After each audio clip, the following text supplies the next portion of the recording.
Hello everyone, welcome to educational world. तो आज हमारी प्रोग्रामिंग इन सी की क्लास है और जिसमें हम लास्ट यूनिट को कवर करेंगे। तो जैसा कि हमारी जो यूनिट है इसमें फ़ाइल हैंडलिंग से संबंधित कुछ तथ्य हैं, जैसे कि बेसिक्स ऑफ फाइल हैंडलिंग क्या होती है, opening and closing of file क्या होता है, reading and writing character from A file क्या होता है। तो ये सारी चीज़ें आज हम इस वीडियो में कवर करने का प्रयास करेंगे।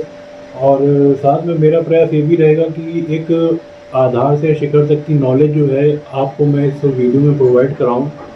और सबसे पहले हम चर्चा करेंगे कि फ़ाइल क्या होती है, फ़ाइल किस तरीके से एक कंपाइल करके कंपाइलर द्वारा जो है उसको जितने भी ऑपरेशन हैं जैसे रीड हो गया, राइट हो गया, कैसे उनको पहचाना जाता है। और साथ में हम एक प्रोग्राम देखेंगे कि किसी भी फाइल को अगर हमें ओपन करना है तो क्या तरीका होता है, उसमें क्या कोडिंग करी जाती है। साथ ही साथ हम ये भी देखेंगे कुछ इंपॉर्टेंट फैक्ट हैं जो फाइल हैंडलिंग से बहुत ज़्यादा ज़रूरी हैं आप लोगों के लिए जानना। तो उस पर भी हम एक संक्षिप्त चर्चा कर लेंगे। तो चलिए आज की अपना ये लेक्चर को प्रारंभ करते हैं। तो सबसे पहले यदि हम यहाँ पर बात करें तो हमारा आप यहाँ पर देख पा रहे हैं जैसे डेटा ऑर्गेनाइजेशन है। तो आप लोग डेटा क्या होता है ये तो भली भांति जानते होंगे कि डेटा का मतलब होता है हमारा कुछ रॉ फैक्ट्स का कलेक्शन। और जब वही रॉ फैक्ट्स को हम एक साथ मिला देते हैं यानी कलेक्शन ऑफ डेटा जो होता है हमारा, वो इन्फॉर्मेशन मिल जाती है। और इन्फॉर्मेशन ही जब हम किसी भी कोडिंग में बनाते हैं तो हमें ये टास्क क्या करना है इसके आधार पर हम कोडिंग करते हैं। तो यहाँ पर एक सिंपल सा आपको डायग्राम देख पा रहे हैं कि जैसे हमारा आउटपुट प्रोग्राम है, तो कोई भी प्रोग्राम हमने पहले लिखा होगा, उसकी कोडिंग लिखी होगी, फिर उसका आउटपुट आया होगा। उसके बाद है सी लाइब्रेरी फंक्शन। सी लाइब्रेरी फंक्शन का मतलब यही होता है जब हम अपनी टर्बो सी को इंस्टॉल करते हैं तो नॉर्मली वो क्या करती है कि एक जगह वो अपने बिन फोल्डर में बाय डिफ़ॉल्ट लाइब्रेरी सेव कर लेती है और उसमें कई ज़्यादा फंक्शन जो है वो इंस्टॉल हो जाते हैं। उसके बाद आप लोग देख पा रहे हैं यहाँ पर लिखा है ऑपरेटिंग सिस्टम। ऑपरेटिंग सिस्टम का मतलब यही होता है कि बेसिकली जो है उसके बाद आपका जो डेटा है वो वहाँ से जाके लिंक होगा उसकी लाइब्रेरी से, और जो कोडिंग लिखी है उससे कनेक्टिविटी का काम आपका करेगा। और फाइनली फिर वो क्या करता है, वो जाता है डिस्क में। डिस्क में पूरा जो है वो फर्दर कोडिफाई कर लेता है और डिस्क में प्रॉपर वो आपका वहाँ से उठा लेता चीज़ें। तो इस तरीके से हमारा डेटा एक ऑर्गेनाइजेशन काम करता है। कोई भी हमारा अगर हमने प्रोग्राम लिखा है तो वो किस तरीके से वर्क करेगा, ये सारी चीज़ आप लोगों ने यहाँ पर लिखी है। अब जब हमारी फाइल बन गई, जैसे मान लीजिए यहाँ पर एक छोटा सा मैं आपको लॉजिक दूंगा।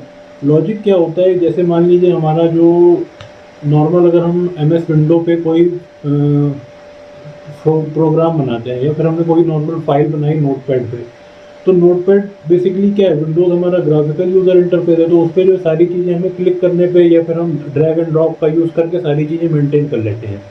लेकिन सी की अगर हम बात करें तो फिर हमें यहाँ पर छोटी से छोटी चीज़ को वर्क परफॉर्म कराने के लिए हमें काफ़ी लंबा कोड लिखना पड़ता है, जिस वजह से सी को जो है थोड़ा सा लोग अदर लैंग्वेज पर स्विच कर जाते हैं इसीलिए। तो बेसिकली अब हमारी जो फाइल बन गई, यहाँ तक हमने ये देख लिया कि किस तरह से हमारा फाइल है वो ऑर्गेनाइजेशन में जाके पूरे डेटा को प्रोसेस करती है। अब कौन कौन से ऑपरेशन है जो हम इसमें करते हैं, तो बेसिकली अगर हम बात करें तो यहाँ पर क्रिएशन करते हैं। सबसे पहले हम कोई भी फाइल को क्रिएट करेंगे। दूसरा है ओपनिंग, तो फाइल क्रिएट हो गई है, क्रिएट होने के बाद हम क्या करेंगे, उसको ओपन करेंगे। ओपन करने के बाद उसके अंदर का कंटेंट क्या लिखा है उसको हम रीड कर लेंगे। रीड करने के बाद हम राइट करेंगे। मान लीजिए कोई चीज़ समझ नहीं आ रही है, एडिट करनी है, तो हम राइटिंग पे आ जाते हैं। उसके बाद है हमारा मूविंग टू स्पेसिफिक लोकेशन। फिर जब हमने एडिट कर लिया, एडिट करने के बाद फिर हम कोई भी एक पर्टिकुलर ड्राइव में या फिर कहीं पर भी उसको लोकेशन पर सेव करा देते हैं। और लास्ट में फिर हमारी जो फाइल है वो क्लोज हो जाती है। फिर यहाँ तक हमारा जो नॉर्मल ऑपरेशन है किसी भी फाइल के लिए वो कंप्लीट हो जाते हैं। अब नेक्स्ट पैरामीटर में हम देखेंगे कि कुछ कंटेंट को एक्सेस करना हो तो उसके लिए हमें क्या कोड करना पड़ेगा। तो आप लोग यहाँ पर देख पा रहे हैं, जैसे मैंने यहाँ पर लिया, मान लीजिए वर्ल्ड मेन, तो हमारा नॉर्मल फंक्शन ही होता है। सबसे पहले मैंने मेन फंक्शन बना लिया और फाइल के नाम से मैंने एफ करके हमारा पॉइंटर वेरिएबल था उसको यहाँ पर डिक्लेयर करा लिया। उसके बाद फिर हमने क्या किया, कैरेक्टर सी एच दे दिया। सी एच नाम का एक हमने उसका डेटा टाइप कैरेक्टर दे दिया। अब हमने एफ पी ओपन बनाया। यहाँ पर एक चीज़ ध्यान रखने वाली बात है, ये जो एफ पी ओपन है वो हमारा डायरेक्ट फंक्शन है जो इस पर वर्क करेगा। उसके बाद फिर हमने क्या किया, कोई भी एक पहले से हमें फाइल बनानी पड़ेगी। आप कभी भी अगर नॉर्मल कोई भी फाइल हैंडलिंग का ऑपरेशन करेंगे तो आपको बाय डिफ़ॉल्ट डॉट सी के नाम से पहले से एक फाइल बनानी पड़ेगी। उसके बाद ही आप ये ऑपरेशन कर सकते हैं।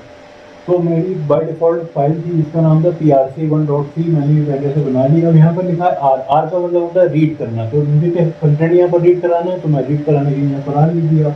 और आर जब भी लिखेंगे तो याद रखिएगा कि हमेशा डबल कोट्स के अंदर ही वो लिखेंगे, अगर सिंगल कोट्स में लिखेंगे तो वो एरर बताने लगेगा।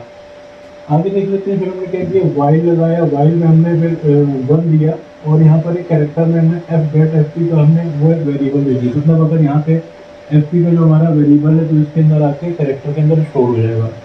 नेक्स्ट में फिर हम यहाँ पर इफ लगा के ये चेक करा लेंगे कि एंड ऑफ फाइल, ये होता है हमारा एंड ऑफ फाइल। इसके अंदर हम ये देख लेंगे कोई और कंटेंट तो नहीं है, तो अगर कोई कंटेंट नहीं होगा तो उसके बाद हमारा जो स्टेटमेंट है वो वहाँ पे ब्रेक हो जाएगा। ब्रेक हो जाने के बाद हम कैरेक्टर को, ये जो हमारा कैरेक्टर था इसको हम यहाँ पर प्रिंट करा लेंगे, और लास्ट में फिर हमने ये जो अपना वाइल के बाद एक ब्रैकेट लगाया इसको यहाँ क्लोज कर देंगे, और फाइनल में एफ क्लोज करके ये जो अपना पैरामीटर है इसको यहाँ पर बंद कर देंगे। तो इससे क्या होगा कि जो आपका ये पूरा उसके अंदर फाइल का कंटेंट है वो आपको शो हो जाएगा एट ए टाइम। अब नेक्स्ट बात कर लेते हैं, कुछ फाइल ओपनिंग की स्टेप होती है। देखिए स्टेप का मतलब क्या है कि ऐसी स्टेप जो हमारा कंपाइलर चल रहा है या फिर कोई भी फाइल हमने ओपन करी तो क्या क्या एक सीक्वेंशियल स्टेप जो हमारे कंपाइलर ने प्रोसेस करी वो सारी चीज़ें इसमें देख लेते हैं। पहली बात करते हैं search disk file to open. तो सबसे पहले जब भी हम ओपन करते हैं तो वो यहाँ पर क्या करता है, डिस्क में ओपन करता है फाइल कि कौन सी लोकेशन पे हमें जाना है।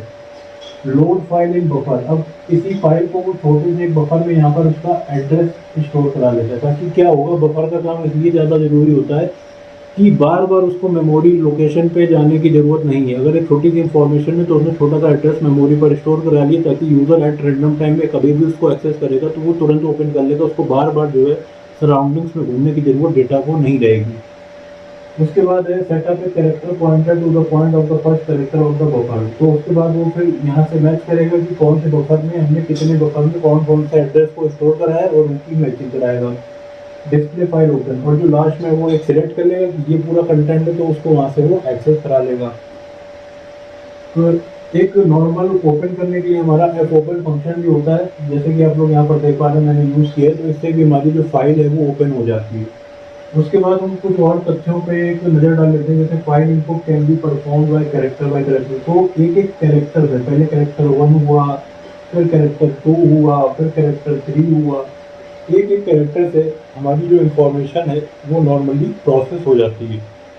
आगे बात कर लेते हैं, file input can be done by buffer to improve the efficiency.